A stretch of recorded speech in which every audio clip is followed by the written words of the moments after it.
பள்ளத்தில் பிதாவே உன் நாமம் பிதாவே இந்த நாளை குத்த நன்றி பிதாவே உடுப்போம் குத்த நன்றி பிதாவே பிதாவே சோதனை ரட்சியம் பிதாவே உங்களுக்குள்ளும் கும்மானுக்குள்ள வளர உதவி செய்யும் பிதாவே ஆவிக்குரிய வகையில் வளர உதவி செய்யும் பிதாவே பிதாவே ஞானத்தை விடுவோம் பிதாவே உடுப்போம் குத்த நன்றி பிதாவே நாம் தான் கேட்குறேன் நான்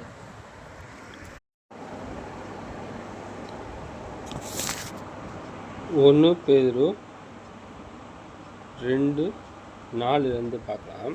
நம்ம பார்த்துருக்கோம் நிறைய தடவை.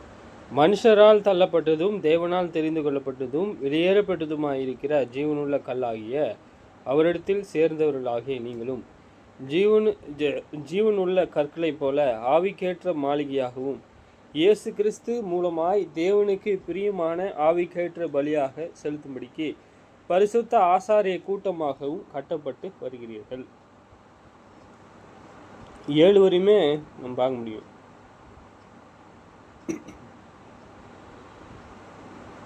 சொல்றாரு, நீங்கள் மனுஷரால் தள்ளப்பட்டதும் தேவனால் தெரிந்து கொள்ளப்பட்டதும். யார மனுஷர்கள் எல்லாம் தள்ளுனாங்க? தேவனால் தெரிந்து கொள்ளப்பட்டதுன்னு சொல்றாரு. அப்போ இது இயேசு கிறிஸ்துவை குறித்து சொல்றாரு. தேவனால் தெரிந்து கொள்ளப்பட்டது அப்படின்னா எந்த நோக்கத்திற்கு? அப்ப அவருடைய பணிக்காக தேவனானவர் அதை என்ன செய்திருக்கார் என்றால் பரிசுத்தம் உள்ளதாக தெரிந்து கொண்டிருக்கார். அது எப்படிப்பட்டது அப்படின்னா, மனுஷங்கள்லாம் பரிசுத்தமா காணல, தேவனுக்கு சுத்தமானதாக காணல. ஆனால் தேவனுக்கு அது அந்த கல் பரிசுத்தமாக இருக்கு. ஸோ நல்லா கவனிக்கணும். மனுஷரால் தள்ளப்பட்டதும்ன்ற தள்ளிட்டாங்க. தேவனால் தெரிந்து கொள்ளப்பட்டதும். அது எப்படிப்பட்ட கல் அப்படின்னா, அது வெளியேறப்பட்டதுமா இருக்கிற வெளியேறப்பட்டது. அது அது அது ஒரு யாருக்கும் கிடைக்காத ஒரு விசுவாசம் என்பதை நாம் காணப்போகிறோம். விசுவாசம் மாத்திரமல்ல, கீழ்ப்படிதல் மாத்திரமல்ல, அன்பு மாத்திரமல்ல, இரக்கமுள்ளவர் இல்லையா? அவருக்குள் எவ்வளோ இருந்தது? சகலமும் அவருக்குள்ள நிரப்பப்பட்டதாக இருந்தது. அப்போ அவருடைய விசுவாசம் ஏதோ அற்பமா இருக்கிறதா? இங்க சொல்றார், மனுஷரால் தள்ளப்பட்டதுன்னு சொல்றார். ஆனால் தேவன் தெரிந்து கொண்டார். அவர் விசேஷமுள்ளவராக அவருடைய ஆலயத்திலே அவர் என்னவா இருக்கார்? வெளியே பெற்றதுமாயிருக்கிற ஜீவனுள்ள கல்லாகி அவரிடத்தில் சேர்ந்தவர்களாகிய நீங்களும். அவர் சேர்ந்திருக்காரு, பிதாவின் இடத்துல அவருடைய ஆலயத்துல இருக்காரு அப்படின்னா அவர் பரிசுத்தம் உள்ளவராக இருக்கார் இல்லையா? எப்படி? அவர் கீழ்ப்படிந்து அதை கை கொண்டு முடிவு பரியந்தம் அதை வைத்திருந்தார் என்று நாம் பார்க்கிறோம். 5 பார்க்கிறோம், ஜீவனுள்ள கற்களை போல ஆவிக்கேற்ற மாளிகையாகவும் இயேசு கிறிஸ்து மூலமாய் தேவனுக்கு பிரியமான ஆவிக்கேற்ற பலியாக செலுத்தும்படிக்கு. இதோ பூமிக்குரிய பலி அல்ல, இஸ்ரவேலர்கள் தான் பூமிக்குரிய பலியை செலுத்தத்தக்கதாக வருஷந்தோறும் வருவாங்க. ஒரு பிள்ளை பிறந்தா அதுக்கான பலி செலுத்துவாங்க. பாவம் செஞ்சாங்களா, பாவத்திற்கு நிவாரணம் போவதற்கான ஒரு பலி செலுத்துவாங்க. ஜனங்களுக்காக ஆசாரியன் ஒரு பலி செலுத்துவார். ஆலயத்தை சுத்திகரித்து செய்வதற்கான ஒரு நாள் இருக்கு இல்லையா? அப்போ மன விருப்பமான பாவத்திற்கும் பலி இருக்கு, மன விருப்பம் இல்லாத நேரத்தில் பாவம் இல்லாத மன விருப்பம் இல்லாத பாவத்திற்கும் அப்போ பலி இருந்திருக்கு. ஆனால் சங்கீதக்காரர் சொல்றாரு, பலியையும் காணிக்கையும் நீர் விரும்பவில்லை, இரக்கத்தையே விரும்புகிற இந்த கருத்தை நீங்கள் போய் கற்றுக்கொள்ளுங்கன்னு சொல்றாரு இயேசு. யாரு? தாவீதானவர் நீங்கள் காணும் பொழுது அவர் எதை நாடி தேடினார்? அவர் எதற்காக அவர் வளர்ந்து வந்தார்? இப்போ அவர் வளர்ந்ததற்கான 2 நோக்கம். பிதாவானவர் அவருக்கு கொடுத்த பாத்திரத்தில் இவர் பானம் பண்ண வேண்டும். 2வது, இவர் மூலமாக பிதாவானவர் வைத்த நோக்கமானது செய்து முடிக்க வேண்டும் என்றுதான் பார்க்கணும். ஜீவனுள்ள கற்களை போல ஆவிக்கேற்ற மாளிகையாகவும் இயேசு கிறிஸ்து மூலமாய் தேவனுக்கு பிரியமான ஆவிக்கேற்ற பலியாக செலுத்தும்படிக்கு பரிசுத்த ஆசாரிய கூட்டமாகவும் கட்டப்பட்டு வருகிறீர்கள். எல்லாரும் என்ன என்ன பார்க்குறோம் அப்படின்னா, அந்த கல் மேலே நம்ம விசுவாசமாக நம்பிக்கையாக அவரை நாம் பின்பற்றும் பொழுது நமக்கு என்ன இருக்கு சொல்றாரு, நாம் ஜீவனுள்ள கற்களை போல இருக்கிறோன்றார். எப்படி? ஜீவனுள்ள கற்களை போல ஆவிக்கேற்ற மாளிகையாகவும். அப்போ ஆவிக்குரிய வகையில ஒரு மாளிகை இருக்கிறதா? எஸ், மாளிகை இருக்கு. அது எப்படிப்பட்ட மாளிகை? இப்போ ஒரு ராஜா வருவார், இன்னொரு ராஜாவுக்கு விரோதமாக இருந்தாருன்னா அந்த மாளிகையையும் எல்லாத்தையும் என்ன செய்வார்? எரித்து போட முடியும். ஆனால் இந்த ராஜ்யமானது நித்திய ராஜ்யம். இது வேறு ஜனத்திற்கு விடாத அளவுக்கு பலமுள்ளதாக இருக்கிறது. இதுதான் இயேசு கிறிஸ்துவானவருக்கு இந்த ராஜ்யத்தின் ராஜாவாக அபிஷேகம் பண்ணியிருக்காரு. இந்த ராஜ்யத்திலே இந்த ஆலயத்தில் தான் நீங்கள் என்ன செய்கிறீங்க அப்படின்னா, ஜீவனுள்ள கற்களை போல நீங்கள் எல்லாரும் யார் அவர் மேலே நம்பிக்கையாக இருந்து அவரை விசுவாசித்து அவர் கற்பனைகளை கை கொள்கிறாங்களோ என்ன பாருங்க, ஜீவனுள்ள கற்களை போல இயேசு கிறிஸ்துவை போல ஆவிக்கேற்ற மாளிகையாகவும் இயேசு கிறிஸ்து மூலமாய் தேவனுக்கு பிரியமான ஆவிக்கேற்ற பலியாக செலுத்தும்படிக்கு. அப்போ ஆவிக்குரிய வகையிலே செலுத்தத்தக்கதாக ஒரு பலிகள் இருக்கிறதா? நம் பார்க்குறோம். என்ன வகையான பலியானது இருக்கிறது? அது உதடுகளின் கனியாகி சோத்திர பலி. அது சோத்திரம் சொல்லுகிறது அந்த அதுக்கேற்ற பலியா? நாம் எப்பவுமே நாம் பரிசேயர்களை போல நம்ம யோசிக்கக்கூடாது. என்னன்னா, அவர்களும் ஆவிக்கேற்ற சிந்தை இல்லாதவர்களாக இருந்து அன்புக்குரிய காரியங்களை, இரக்கத்தையும் இதை காண காரியங்களை விட்டுட்டு புறம்பான காரியங்களை செய்கிறாங்க என்பதை நாம் பார்க்குறோம். அந்தபடியே இதோ தெளிந்து கொள்ளப்பட்டதும் இளையேறப்பட்டதுமாயிருக்கிற மூளைக்கல்லை சீயோனில் வைக்கிறேன், அதன் மேல் விசுவாசமாக இருக்கிறேன், வெட்கப்படுவதில்லை என்று தேவனாலே சொல்லியிருக்கிறது.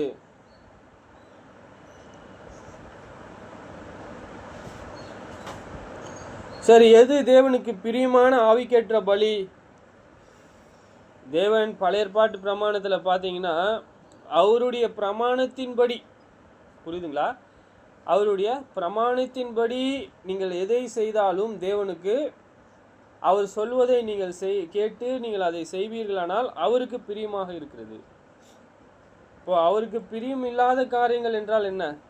சரி, ஒரு பிரமாணத்தை கை கொள்ளாமல் இல்லையா, அவருக்கு பிரமாணம் என்ன சொல்லியிருக்கோ அதை செய்யாமல் அதை மீறுவது.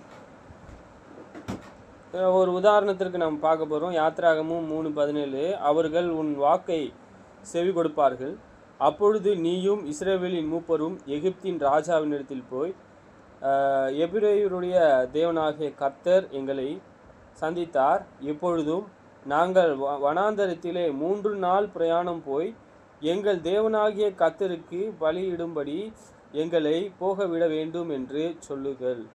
சரி, ஆனால் இங்கே தேவனுக்கும் இங்கே மூப்பர்களுக்கும் இங்கே மோசைக்கும் என்ன ஒரு சித்தம் இருக்குது அப்படின்னா, தேவனுக்கு பலியிடும்படிக்கு அவர் பிரமாணம், மோசையின் பிரமாணம் ஒன்று இருக்குது, தேவனுடைய பிரமாணம் ஒன்று இருக்குது. அந்த பிரமாணத்தின்படி அவர்கள் என்ன செய்ய வேண்டியது இருக்குது? பலியிட வேண்டும் என்று இவர் சொல்கிறாருன்னு போய் சொல்லுன்றார். ஆனால் தேவனுடைய மிகப்பெரிய பலத்தை கண்டாலே ஒழிய அவர் என்ன செய்ய மாட்டார்? போக விட மாட்டார் என்று சொல்கிறார். ஆகையால் நான் என் கையை நீட்டி எகிப்தின் நடுவிலே நான் செய்யும் சகலவித அற்புதத்தையும் அதை வாதிப்பேன், அதற்கு பின் அவன் உங்களை போக விடுவான். அப்பொழுது இந்த ஜனங்களுக்கு எகிப்தியரின் கண்களிலே தயவு கிடைக்கும் பண்ணுவேன். நீங்கள் போகும்போது வெறுமையாய் போவில்லை. ஒவ்வொரு ஸ்திரீயும் தன் அயலானிடத்திலும் தன் வீட்டிலே தங்குகிறவனிடத்திலும் வெள்ளியடையவுமாகவும் பொன்னிடையமாகவும் வஸ்திரங்களையும் கேட்டு வாங்குவார்கள். அவைகளை உங்கள் குமாரரும் உங்கள் குமாரத்திகளுக்கும் தரிப்பித்து எகிப்தியரை கொள்ளையிடுவீர்கள் என்றார்.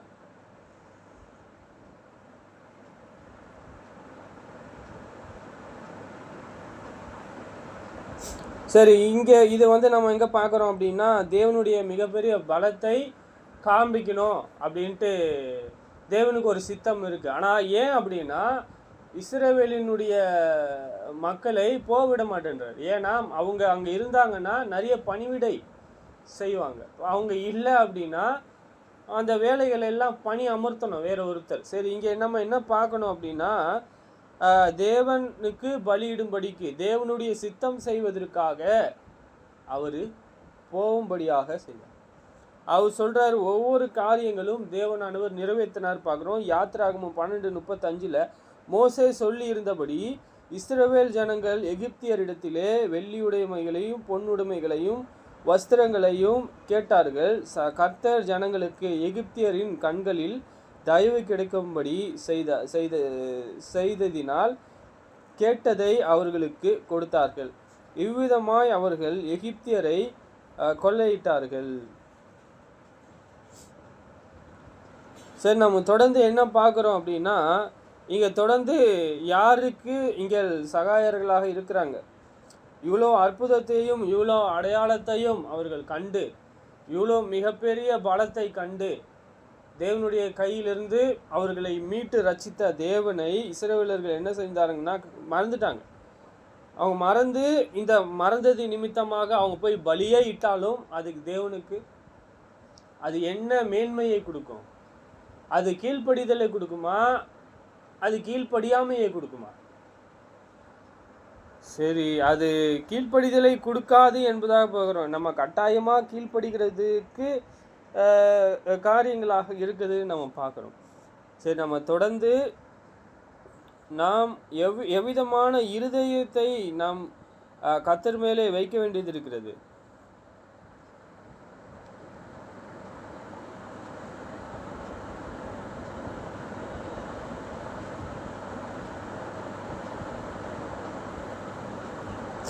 சொல்கிறாரு, ஒவ்வொரு பலிக்கும் அதனுடைய காரியங்கள் அது இப்படி தான் செய்யணும் அப்படின்னு சொல்லிட்டு தேவன் கோர்றார்.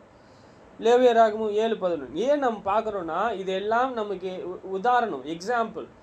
தேவனுடைய பிரமாணத்தை நாம் ஏதோ எப்படியாவது செய்து தேவனுடைய ரட்சிப்பை நாம் பெற்றுக்கொள்ளலாமோ என்று நாம் எண்ணக்கூடாது. இன்னும் அதிகமான கள்ளபோதனைலாம் இருக்குது. எப்படின்னா, இயேசு கிறிஸ்துவினுடைய ரட்சிப்பை நாம் என்ன செய்வோம்? கிரியத்திற்கு வாங்குகிறோம். அவர் நம்மக்கிட்டேருந்து வாங்கினாரா, இல்லை அவரை இயேசுவானவர் நம்மளை வாங்கினாரா, இல்லை நாம் அவரை வாங்கிட்டோமா? அவருடைய இரக்கத்தை வாங்கிட்டோமா? இது முற்றிலுமாக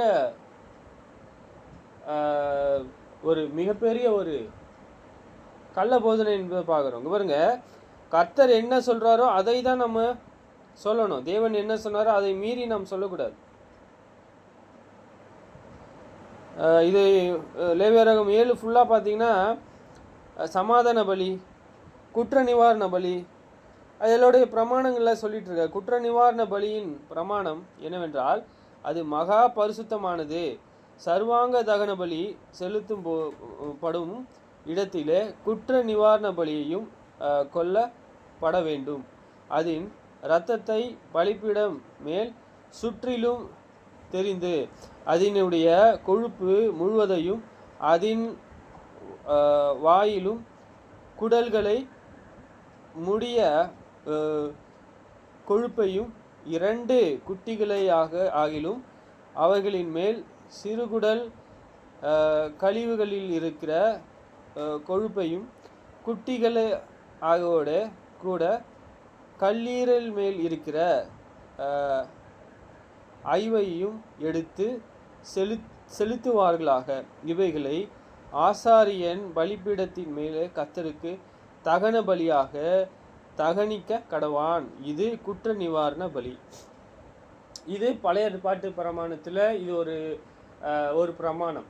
இது செஞ்சாதான் உங்கள் குற்ற நிவாரண பலி அப்படின்னு நம்ம தேவன் ஏற்றுப்பார். இது ஆசாரியன் இல்லாமல் ஜனத்தில் ஈனமானவர்களை தெரிந்து கொண்டு அங்கே ஆசாரியனாக ஏற்படுத்தினாங்க அப்படின்னா அங்கே என்ன இருக்குது? அதுக்கு தேவனுக்கு பிரியமா இல்லை.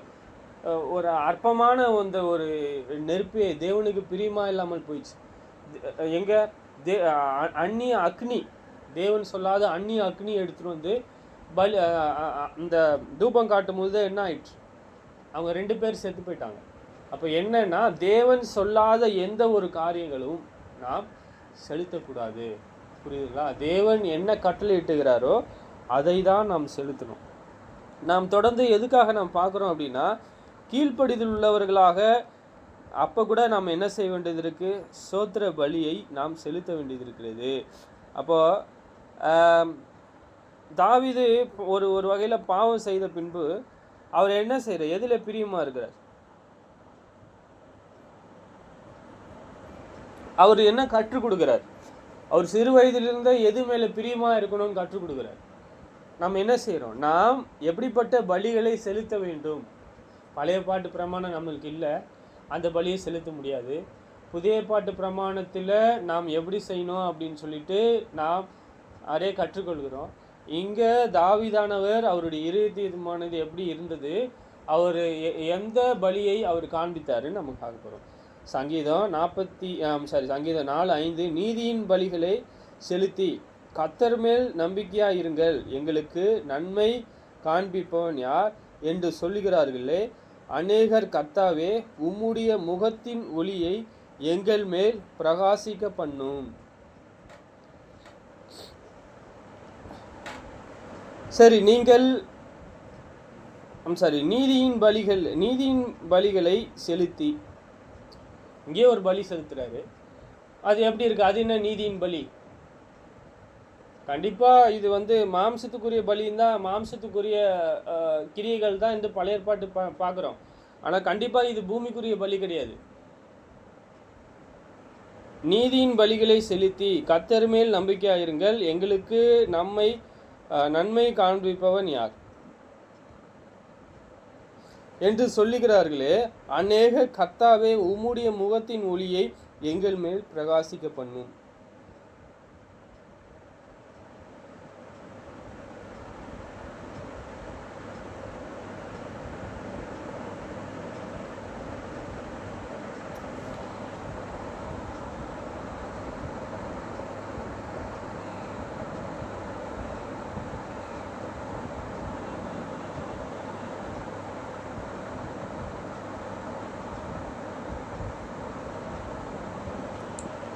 சரி, இங்கே நம்ம பார்க்குறோம் இந்த பலி மாம்சத்துக்குரிய பலி, சர்வாங்க தகன பலி, அதை தான் நம்ம பார்த்தோம்.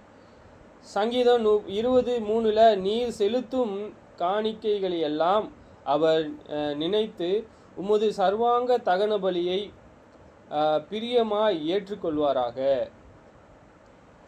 ஏன் அதை ஏற்றுக்கொள்றாரு?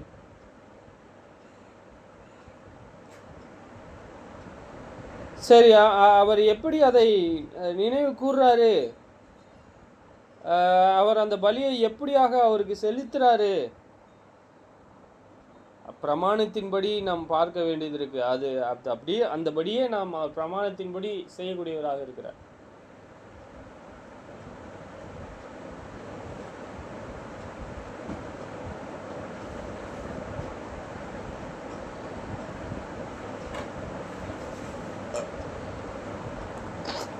நீங்கள் தொடர்ந்து தாவீதானவர் அவருடைய சத்துருக்களுக்கு பயந்து ஓடிட்டு இருக்காரு.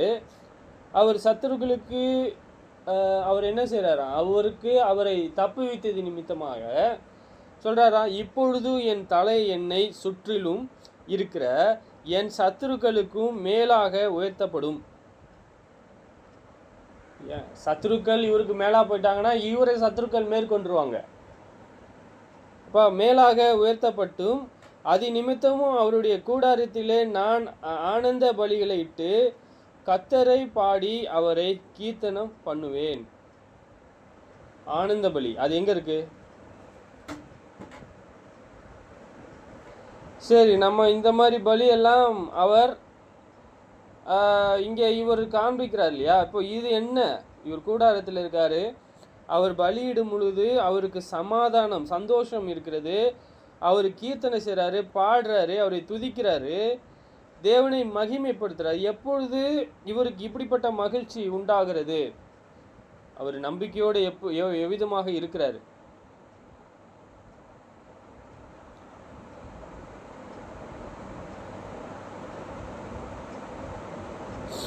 எப்போ? அவர் பிரமாணத்தை அறிந்து தேவன் எப்படிப்பட்டவர் என்பதை முற்றிலுமாக உணர்ந்த பின்புதான் அறிந்திருக்கிறார்.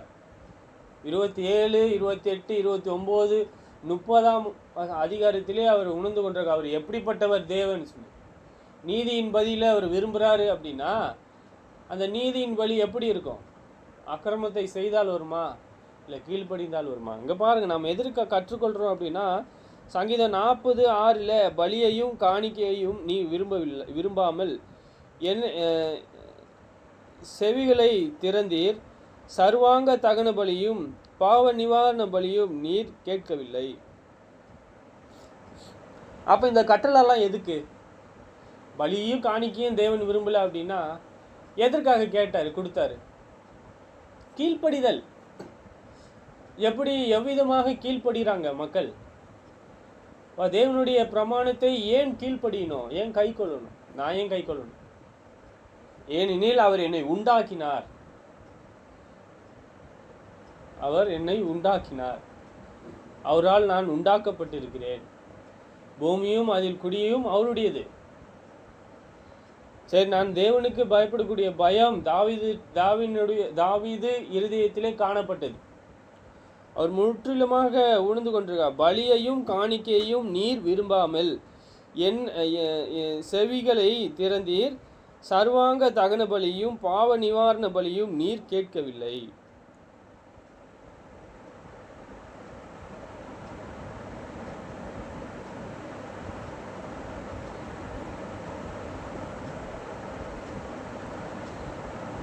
சரி, இயேசுவும் இதை தான் நாம் பார்க்குறோம். அவர் இப்படிப்பட்ட காரியங்களை அவர் சொல்லியிருக்கார். பலியையும் காணிக்கையையும் அவர் என்ன செய்கிறதில்லை, அவர் விரும்புகிறதில்லை. அப்பொழுது நான் இதோ வருகிறேன், புஸ்தக சுருளிலே என்னை குறித்து எழுதியிருக்கிறது, என் தேவனே உமக்கு பிரியமானதை செய்ய விரும்புகிறேன், உமது நியாயப்பிரமாணம் என் உள்ளத்திற்குள் இருக்கிறது என்று சொன்னார். என்ன சொல்றாரு? இயேசுவானவர் குறித்து தாவீது தீர்க்க தரிசனம் உரைக்கிறார். இங்க பார்க்குறோம், அப்பொழுது நான் இதோ வருகிறேன், புஸ்தக சுருளிலே என்னை குறித்து எழுதியிருக்கிறது. எல்லா தீர்க்க தரிசன வாயினாலும் உரைக்கப்பட்டிருக்கு. என்ன உரைக்கப்பட்டிருக்கு? ஒரு நாள் தேவனானவர் என்ன செய்ய போறார்? அவரை அபிஷேகம் செய்ய போறாரு, ராஜாவாக இருக்க போறாரு இல்லையா? அவரை பின்பற்ற போறாங்க. அவர் மக்களால் எல்லாராலும் ஒதுக்கப்பட்டு தேவனால் தெரிந்து கொள்ளப்படக்கூடிய ஒரு மனுஷனாக இருக்க போறாரு பூமியில். அவர் இரட்சகராக இருக்க போறாரு. அவருக்கு நிறைய மக்களை கொடுக்க போறாரு. தேவனானவர் அவரை பின்பற்ற வைக்க போறாரு. அவருடைய அடிச்சூட்டிலே எல்லோரும் காண வேண்டும், அவருடைய இருதயத்திலே நாம் வளர வேண்டும் என்கிற நோக்கம், பெரிதான நோக்கம் அவருக்கு இருக்கு.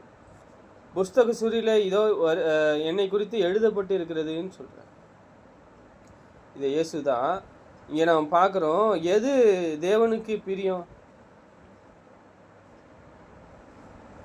நாம் பார்க்குறோம், பலியையும் நீ விரும்புகிறதில்லை, விரும்பினால் செலுத்துவேன், தகன பலியையும் உனக்கு பிரியமானதல்ல.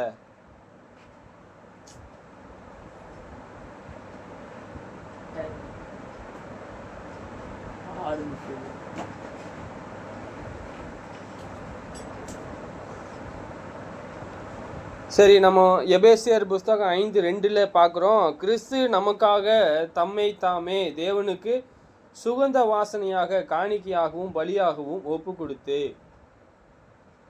நம்மில் அன்பு கூர்ந்தது போல நீங்களும் அன்பிலே நடந்து கொள்ளுங்கள். அப்போ நம்ம என்ன பார்க்குறோம் அப்படின்னா, எல்லாரும் குற்றப்படுத்த பார்க்குறாங்கன்னா என்ன, எதில் குற்றப்படுத்த பார்க்குறாங்க? இயேசுவை அன்பில்லாதவர், இவர் ராஜான்னு சொல்லிக்கிறாரு, ராயனுக்கு விரோதமானவர், தேவ தூஷணம் சொல்லிட்டாரு, தேவனுக்கு விரோதமான வார்த்தைகளை சொல்கிறாரு, மனுஷகுமாரனுக்கு பாவங்களை மன்னிக்கிறதுக்கு அதிகாரம் யார் கொடுத்தா? மனுஷகுமாரன்னு சொல்கிறாங்க. நிறைய சொல்கிறாரு, கிறிஸ்து நமக்காக தம்மை தேவனுக்கு சுகந்த வாசனையான காணிக்கையாகவும் பலியாகவும் ஒப்பு கொடுத்து. எப்படி? அவர் தேவனுக்காக ஜீவிக்காமல் தேவனுக்கு எது நன்மையாக காணப்படுதோ, நீதியின் பலிகள் தான் அவருக்கு பிரியம் என்று அவருக்கு காணப்படுகிறது போல, இல்லையா? நீதியின் பலிதான் தேவனுக்கு நன்மை என்று காணப்படும் என்று அவர் புரிந்து கொண்டார். அதே மாதிரி நீதியின் வழியில் நடந்தார். ஒப்பு கொடுத்து தம்மிலே அன்பு கூர்ந்தது போல நீங்களும் அன்பிலே நடந்து கொள்ளுங்கள். நம்ம என்ன பார்க்குறோம் அப்படின்னா, நாம் இங்கே ஒவ்வொருவரும் நம்ம என்ன செய்கிறோம், ஒவ்வொரு காரியங்களிலே நாம் கற்றுக்கொண்டே, ஒவ்வொரு பிரமாணங்களை கற்றுக்கொண்டே வரோம்.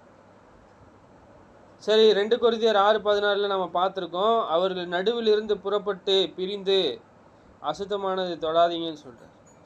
இப்போது நம் நடுவில் தேவன் இயேசுவானவர் இருக்கிறாருன்னு நம்ம பார்த்தோம். அப்போ தேவன் நம்முடைய பிள்ளைகள்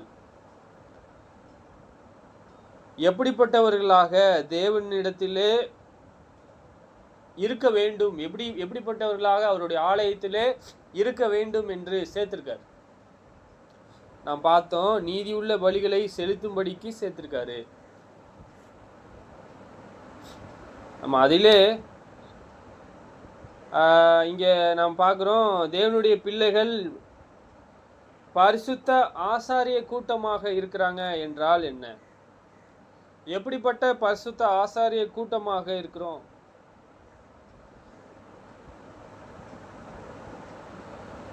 இது பூமிக்குரிய மாளிகை இல்லை. அது எப்படி பரிசுத்தமாவதுன்னா, அவருடைய பிரமாணத்தை ஒவ்வொன்றாக நான் எடுத்து என் இருதயத்தை பயிற்சி செய்து கொள்வேனானால் அது பரிசுத்தம். பழைய ஏற்பாட்டு பிரமாணத்தில் எது பரிசுத்தம் என்று நாம் பார்த்துருக்கோம். எது? அப்போ கூட அவருடைய பிரமாணத்தின்படி செய்தால் அதுதான் பரிசுத்தம்.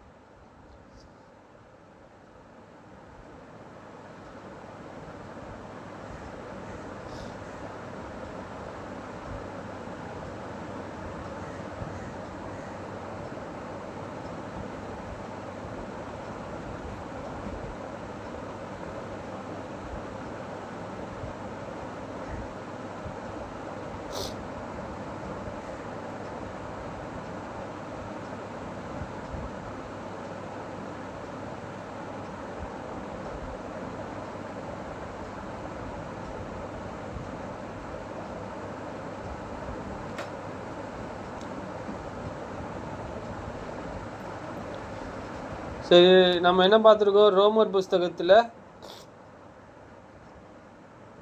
நாம் பழைய ஏற்பாட்டு பிரமாணத்தில் எப்படி பரிசுத்தமாக்கப்படுவது, பரிசுத்தமாக இருப்பது, ஏன் பரிசுத்தமானதற்கு எப்படிப்பட்டவர்களாக தேவன் காண்றாருலாம் நம்ம பார்த்துருக்கோம்.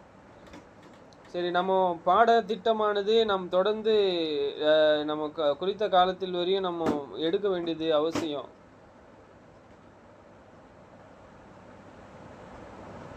ரோமர் 12:1-2 இதே நம்ம பார்த்துருக்கோம், இருந்தாலும் பார்க்க போகிறோம். ரோமர் 12:1-2 அப்படி இருக்க சகோதரர், நீங்கள் உங்கள் சரீரங்களை பரிசுத்தமும் தேவனுக்கு பிரியமுமான ஜீவ பலியாக ஒப்பு கொடுங்கள், எனக்கு கொடுக்க வேண்டும் என்று தேவனுடைய இரக்கங்களை முன்னிட்டு உங்களை வேண்டிக் கொள்கிறேன். இதுவே நீங்கள் செய்யத்தக்க புத்தி உள்ள ஆராதனை. சரி, இங்கே நம்ம என்ன பார்க்குறோன்னா, சகோதரே நீங்கள் உங்கள் சரீரங்களை பரிசுத்தமும், உங்கள் சரீரம் இருக்குல்ல, அதை முழுவதும் பரிசுத்தம் ஆக்கிட்டீங்க. தேவனுடைய பிரமாணத்தின்படியாக நீங்கள் என்ன செய்கிறீங்க? பிரமாணத்தை எடுத்து அதை தொடர்ந்து என்ன செய்கிறீங்க அப்படின்னா பரிசுத்தம் ஆக்கி கொண்டு அது கர்த்தருக்காகவே வைத்திருக்கிறீங்க. கர்த்தருக்காக உங்களை நடத்துறீங்க. கர்த்தருடைய சித்தத்தையும் செய்கிறீங்க. தேவனுக்கு பிரியமானதா ஜீவ பலியாக இருக்கிறது உங்கள் சரீரம். சரி, நம்ம இப்போ என்ன பார்க்குறோன்னா, நீங்கள் உங்கள் சரீரங்களை பரிசுத்தமும் தேவனுக்கு பிரியமான ஜீவ பலியாக ஒப்பு கொடுக்க வேண்டும் என்று. அப்போ அது கோரிக்கை, அது இருக்க வேண்டியது ஒரு கட்டளையாக இருக்கு. நாம் எப்படி செய்கிறோம்? நாம் பிரமாணத்தை கை கொள்ளக்கூடியவர்களாக இருக்கிறோம். பிரமாணத்தை நாம் எடுத்துக்கொள்ளக்கூடியவர்களாக இருக்கிறோம். நம்மளுடைய இருதயம் சரி, நம் மனம் சரி, நம் சரீரம் சரி, முழுவதுமாக தேவனுக்காக பிரித்தெடுக்கப்பட்டதாக. என்னிடத்திலே ஒரு அநியாயம் காணப்படாததாக இருக்கணும். அப்பொழுது நான் எவ்வளோ நீதி செய்கிறேன், எவ்வளோ அநியாயம் இருந்துச்சா எவ்வளோ நீதி செய்யும், எவ்வளோ துன்மார்க்கம் இருந்தால் தேவனுக்கு பிரியமாக இருக்கும், எவ்வளோ பொய்கள் இருந்தால் தேவனுக்கு பிரியமாக இருக்கும், எவ்வளோ பரிசுத்தம் இல்லாமல் இருந்தால் தேவனுக்கு பிரியமாக இருக்கும். இருக்காது. நீங்கள் இந்த பிரபஞ்சத்திற்கு ஒத்த வேஷம் தெரியாமல் தேவனுடைய நன்மை பிரியமும் பரிபூர்ணமான சித்தம் இன்னதென்று பகுத்து அறியத்தக்க உங்கள் மனம் புதிதாகிறதினாலே மறுரூபமாகிறீர்கள்.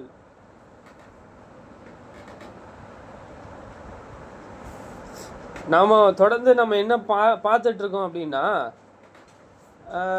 சரியான உணர்ந்து கொள்ளுதல் இல்லை, சரியான மனம் இல்லை, சரியான மனம் இல்லை அப்படின்னா நம்ம என்ன யோசிப்போம்? சரியான மனதை நாம் கேட்க வேண்டியது இருக்கிறது, சரியான இருதயத்தை கேட்க வேண்டியது இருக்கிறது.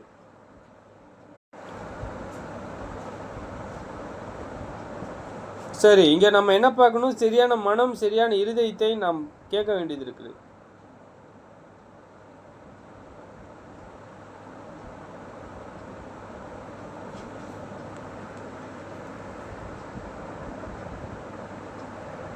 சரி, நம்மளுடைய மனம் புதிதாகிறதுனாலே தேவனுடைய சித்தம் செய்கிறதுனால நமக்கு என்ன இருக்கிறது?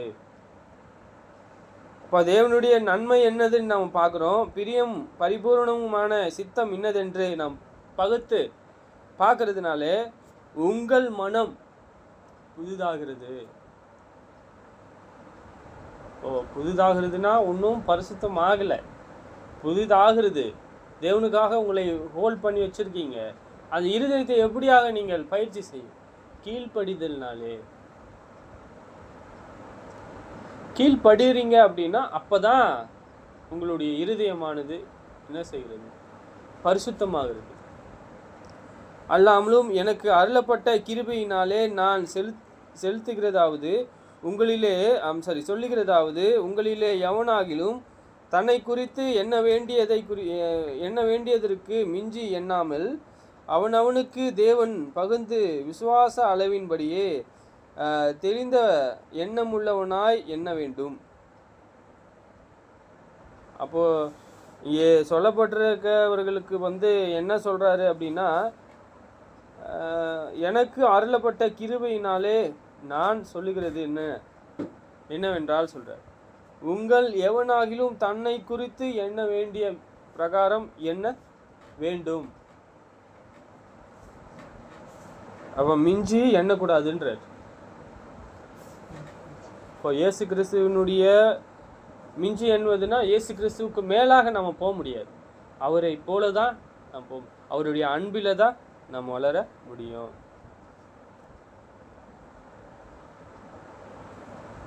சரி, நம்ம இதெல்லாம் நம்ம பண்ணாமல் இருந்தால் எபேசர்களுக்கு என்ன பவுலானவர் கற்பிக்கிறார்? அவங்க எப்படிப்பட்ட இருதயம் இருக்கு? ஆகையால் நீங்கள் மதியற்றவர்களாய் இராமல் கர்த்தருடைய சித்தம் இன்னதென்று உணர்ந்து கொள்ளுங்கள். கர்த்தருடைய சித்தமே நாம் அறிந்து கொள்ளலை, அவருடைய நன்மையை புரிந்து கொள்ளலை அப்படின்னா நான் பரிசுத்தத்தையும் பூரணத்தையும் கற்றுக்கொள்ள முடியுமா? அப்போ பரிசுத்தம் என்றால் தேவனுடைய பார்வையில் என்னவா இருக்கு? தேவனுக்கு பிரியமானதாக இருக்கிறது. மத்தேயு 5:47 உங்கள் சகோதரர் மாத்திரம் வாழ்த்துவீர்களானால் நீங்கள் விசேஷித்து செய்வது என்ன? ஆயக்காரரும் அப்படியே செய்கிறார்கள் அல்லவா? இங்கே ஸ்பெஷல் அப்படின்னா, ஆகையால் பரலோகத்தில் இருக்கிற உங்கள் பிதா பூரண சர்க்குணராய் இருக்கிறது போல நீங்களும் பூரண சர்க்குணராய் இருக்க கடவீர்கள்.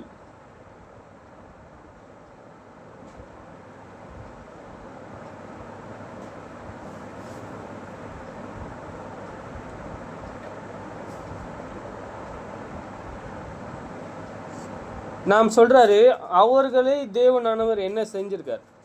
விசேஷித்த கற்பனையை கொடுத்திருக்காரு, அவர்களை விசேஷமானவர்களாக ஏற்படுத்தியிருக்கார். அப்போ நான் பரிசுத்தர் ஆகையால் நீங்கள் பரிசுத்தரா இருங்கன்னு சொல்லும் போது என்ன சொல்றாரு? அப்போது நீங்கள் விசேஷித்த கற்பனையை கை கொள்ளணும் அப்படின்னு நான் பார்க்குறேன். என்ன விசேஷத்தை என்ன சொல்கிறாரு மனுஷர்?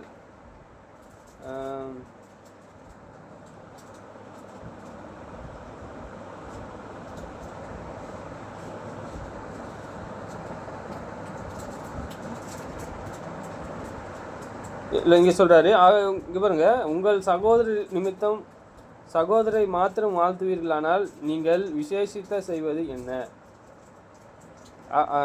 ஆயக்காரரும் அப்படியே செய்வார்கள் அல்லவா?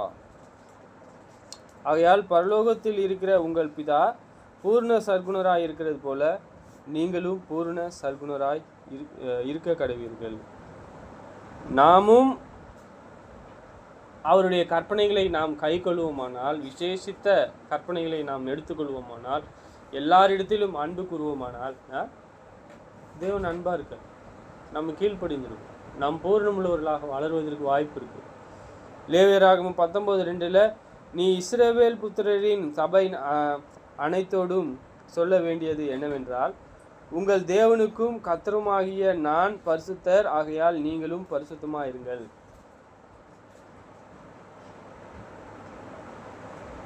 சரி, நாம் எப்படி எதற்காக அவர்கள் நடுவில் இருக்கும்போது பரிசுத்தமாக இருக்கணும், உத்தமமாக நடக்கணும்னு சொல்லப்பட்டது? உன் தேவனாகிய கர்த்தருக்கு முன்பாக நீ உத்தமமாய் நடக்க கடவாய்.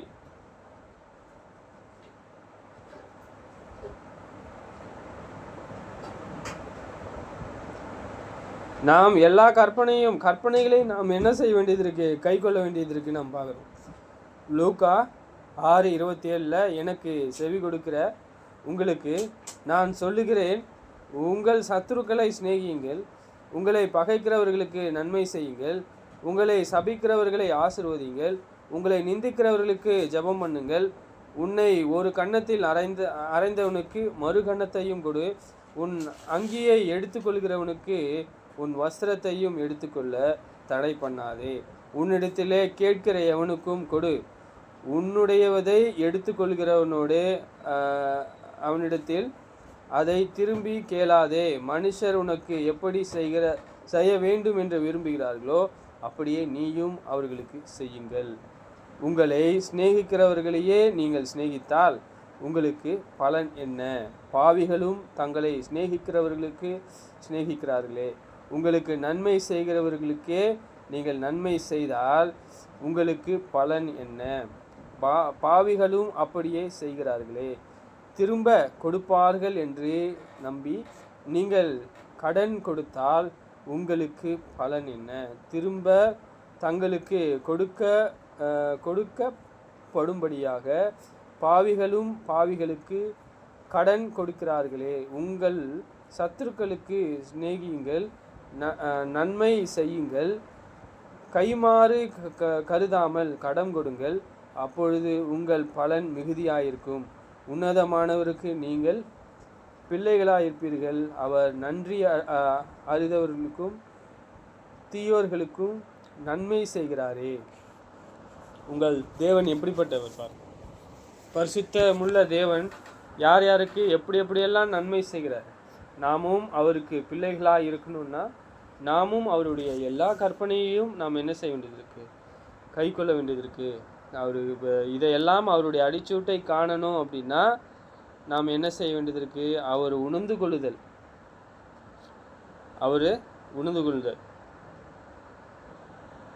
நமக்கு இல்லைன்னா நம்ம என்ன செய்ய முடியும்? நம்ம உணர்ந்து கொள்ளுதல் ஏதோ சீக்கிரமாக ஏதோ எளிதாக கிடைக்குமா?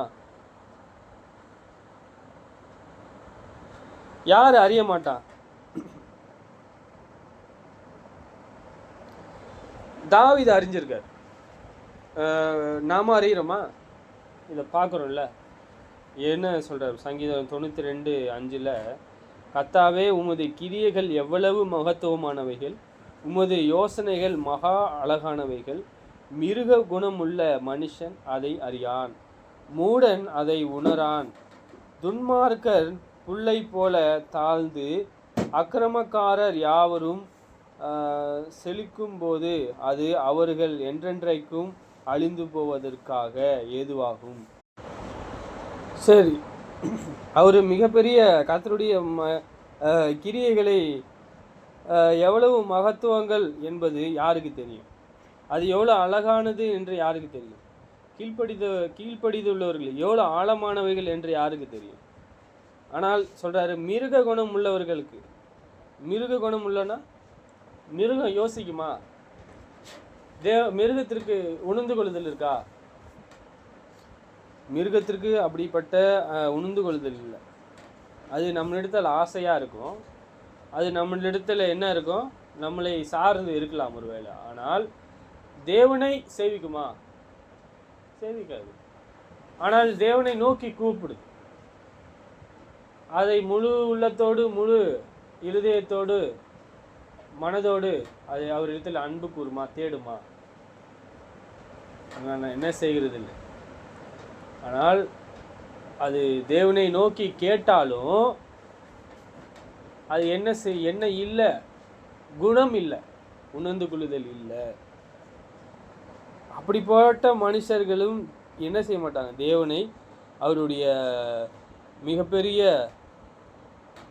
கிரியைகளை குறித்து அறிய மாட்டார்கள்.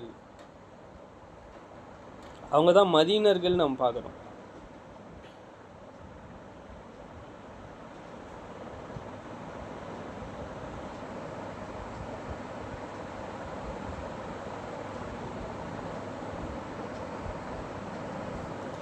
சரி, நிறைய ஜனங்கள், அங்கே இருக்கக்கூடிய ஜனங்கள், இஸ்ரவேலர்களை என்ன செஞ்சுருக்காங்கன்னா, தேவன் தீங்குக்கு மனஸ்தாபப்படுகிறவர், தேவன் என்ன செய்வாரா, நீதி செய்கிறவர்களை விட்டுடுவார் அக்கிரமத்திலேயே, பாவத்திலே அப்படின்னு சொல்லி. ஆனால் அப்படி இல்லை, பாவிகளையே அப்படி விடுறதில்லை. அப்போ நீதிமானை சோதனையிலிருந்து ரட்சிக்கிறதற்கும் அக்கிரமக்காரனை ஆக்கினைக்குள்ளாக தீர்க்கப்படுவதற்கு வைத்திருக்காரா? வைத்திருக்கன்ற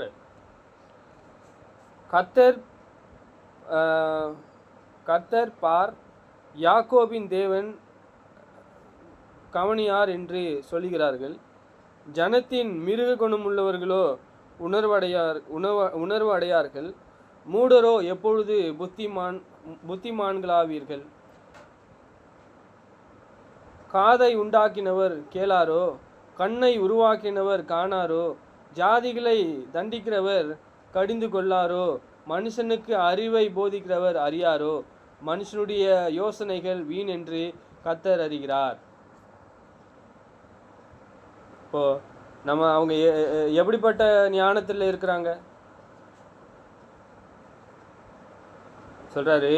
நம்ம தொடர்ந்து பார்க்கறோம், இப்படிப்பட்ட ஞானம் உள்ளவர்கள் தான் தேவன் காண மாட்டாரு, பேச மாட்டாரு, உணர மாட்டாரு, உணர்ந்து கொள்ள மாட்டாருன்ற மூடன். 1 Corinthians 3:20 ஞானியுடைய சிந்தனைகள் வீணா இருக்கிறது என்று கர்த்தர் அறிந்து கொள்கிறார் என்றும் எழுதியிருக்கிறது. நம் தேவன் எப்படிப்பட்டவர்? ஞானியுடைய சிந்தைகள் கர்த்தர் அறிந்திருக்கிறார் என்றும், அந்த சிந்தை வீணா இருக்கிறது என்றும் அறிந்திருக்கார்.